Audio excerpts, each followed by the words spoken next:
Μαλένα. Πώς πάει? Τι κάνεις?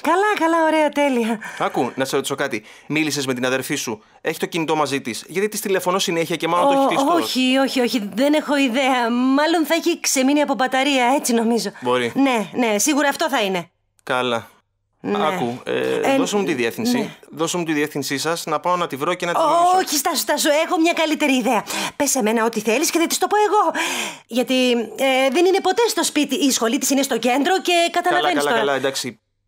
Πες της ότι ντρέπομαι λίγο για ό,τι έγινε χθες. Η αλήθεια είναι ότι ένιωσα κάπως άσχημα. Αυτό ήταν όλο. Μη σε νοιάζει, ο καθένας μπορεί να έχει λίγα χρήματα στην πιστωτική του ή ακόμα και καθόλου. Εσύ πώς το ξέρεις?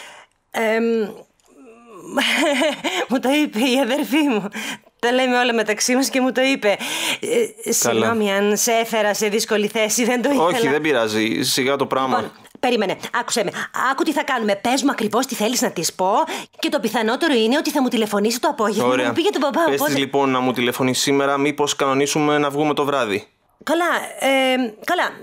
Σήμερα είναι Πέμπτη. Ναι. Ωραία. Δεν πηγαίνει στο πανεπιστήμιο την Παρασκευή, οπότε θα είναι ελεύθερη και θα βγείτε απόψε. Ωραία. Δηλαδή έτσι φαντάζομαι. Τέλεια. Ναι, ήσυχος. Ευχαριστώ. Να σε Γεια καλά. σας. Ω, Ντάντε. Συγγνώμη, μην ενοχλείστε, συνεχίστε. Θα πάρω τις σημειώσεις και θα Όχι. φύγω. Έχω μια ιδέα. Ναι. Γιατί δεν βγαίνουμε όλοι μαζί? Η Έμα, εγώ και εσείς οι δύο. Ναι, καλή ιδέα, έτσι. τέλεια. Περιμένω επιβεβαίωση. Γεια.